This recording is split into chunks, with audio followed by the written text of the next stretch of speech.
Hello, how are you doing today? I hope you're having a wonderful day. If you're planning to move into a new home, whether it's your first home from renting to buying, upsizing, downsizing, or you're just ready for a fresh start, this one's for you. We're talking about how to move out on a budget. Whether you're moving across town, across the state, across the country, this step-by-step guide will help you save money, reduce stress, and stay in control of your finances through the entire process. So let's make this move the smoothest one yet. Before you start packing boxes or calling moving companies, you need to get a budget first where you move. You have to figure out what's your monthly income, what's your monthly expenses, and then have a line item specific budget for the move itself. You want to not only the moving truck and the gas, but you have to think about transportation to where you're coming and going to, any supplies like the boxes and tape, maybe even storage that you have to put your things in, or a temporary accommodations for you.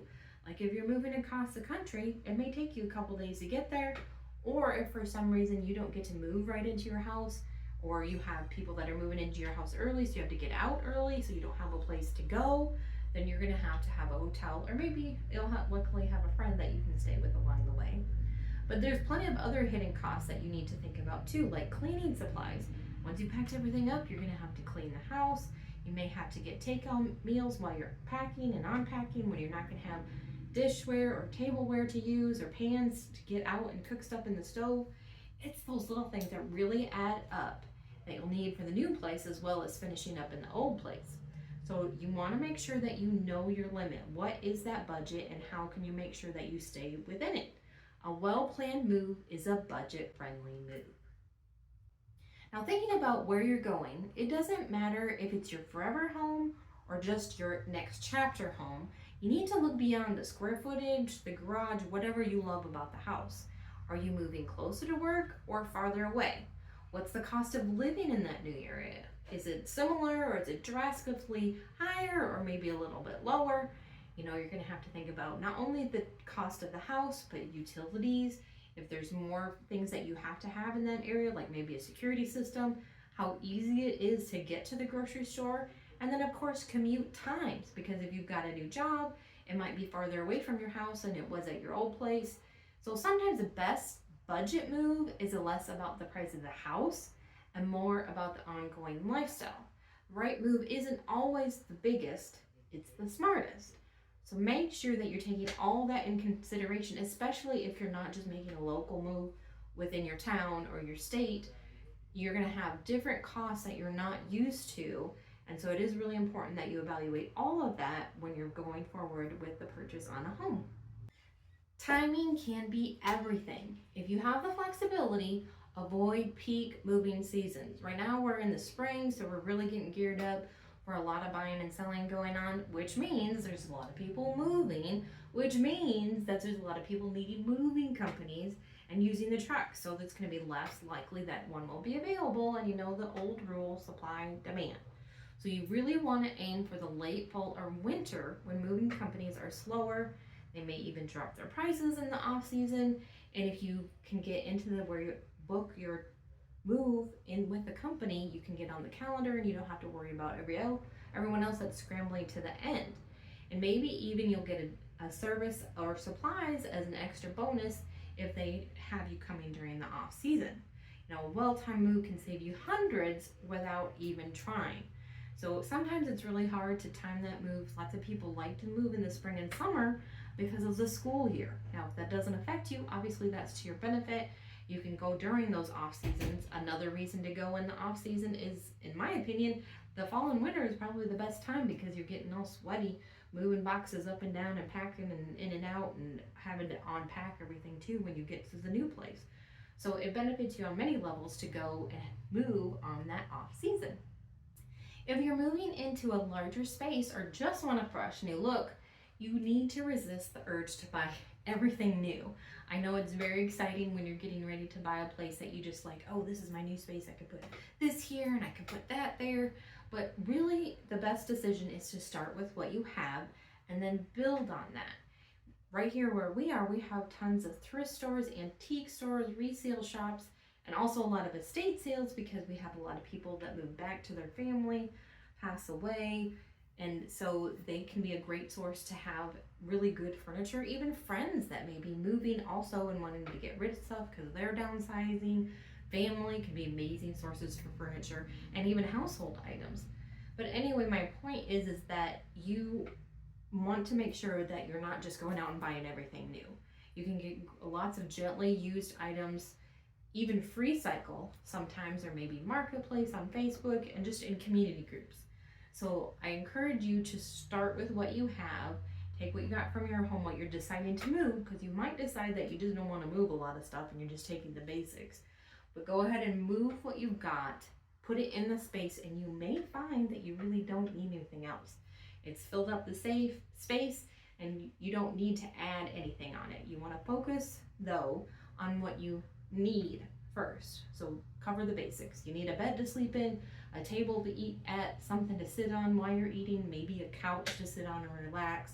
And then of course you got your kitchen basics, a plate, a spoon, a fork, and a pan. So if you can get your basics, that'll help you stay on that budget. And also on that note, if you're getting a loan, you really don't want to be going out and buying new furniture because it could show up on your credit and make it so you can't buy the house, especially if you're going to buy that on credit. You definitely don't want to do that if you're getting a loan. Obviously, you're buying cash, that's not going to affect that so much, but it's definitely something you want to consider when you're getting excited about this new place that you want to put new stuff in. Your style can come later, but your budget needs to come first. Now, when you get ready to contact that moving company, you want to definitely get some cost comparisons. There's different ways that you can move your stuff, but they are convenient, so usually that means they cost more. Now, if you're working in a tight budget or you're like me and you just want to spendthrift, this is where you can really save a lot of money. I've moved a couple different times. We've rented a truck and just used family and friends to actually load up the truck and unload the truck. And really turn moving day into a team effort. You can offer lunch, a few beers, a thank you gift, and then you're done. You don't have to spend thousands on getting that move done. If you start early and you're really strategic about it and label everything, then you can also save money by saving time by having that all easily to find and sort on the truck. Now, if you want to, there's obviously other places that you can hire and they can do the whole thing. They come, they pack, they box, they load, they unload, they take it there, and then they drive away and you're done. One of the ways that I used was a company called UPack, where they basically just come to your house, they drop the tractor trailer at your house, you pack the boxes, you load the boxes on the truck, and then they drive it to your new location, and then you unpack it, and then they come and pick it up. That was convenient because then I didn't have to worry about driving a big semi truck down the highway to a new state that I wasn't familiar with. So that is a very convenient way, and that was 15 years ago when it was $1,000 about to do that. But one thing that wasn't convenient about that was actually packing the trailer. I mean, a trailer is a big thing, and it's really high, and so you're packing boxes and stuff up. And we really didn't even get to the top of the container because it's hard to pack that high. So you're paying for that space that's not being used. So just so you're aware that there are some other options. Of course, saving some money when you're actually packing, you want to use as much things that you have on hand instead of buying boxes and buying packing paper and bubble wrap, things like that.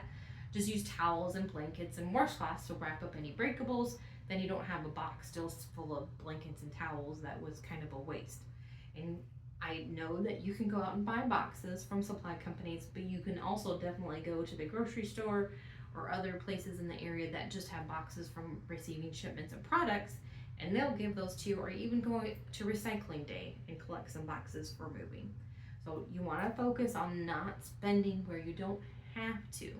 So all of this, a little planning goes a long way.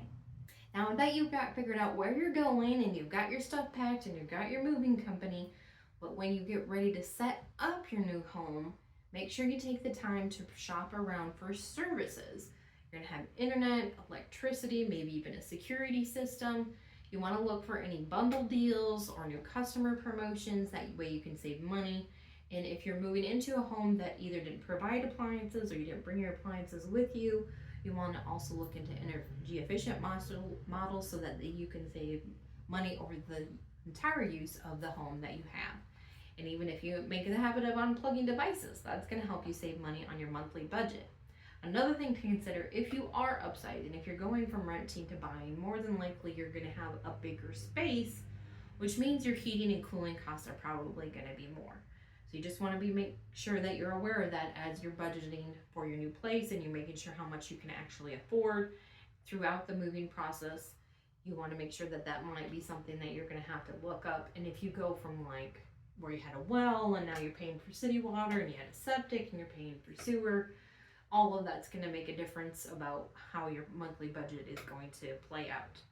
There is also programs available in our area through the electric company for energy efficiency assistance. For example, they have a program where the electric company has a contractor will come in and make sure you have enough insulation, replace any light bulbs with the energy efficient models, seal up cracks and crevices, just to make sure that your home is as energy efficient as possible. For utilities in our area, I've done a couple of videos regarding sewer versus septic, well versus city water, Entergy versus NEC, and you can check those out so that you, when you're looking for homes in our area, it will help you budget better to see which way is better for you. Moving on a budget is absolutely doable. You have a clear plan, some creativity, and a little bit of hustle. So whether you're moving from a rental house to your first home or from one house to the other, you don't have to overspend to settle in. Take it step by step, stay focused on your priorities, and remember, this move is the beginning of a new chapter, not a financial setback. Now, if you're to the point of being ready to move, you may be near your closing date for the purchase on your home. So make sure you're aware of all the closing costs you will have, as I discuss in this video. Thanks for watching, and have a blessed day.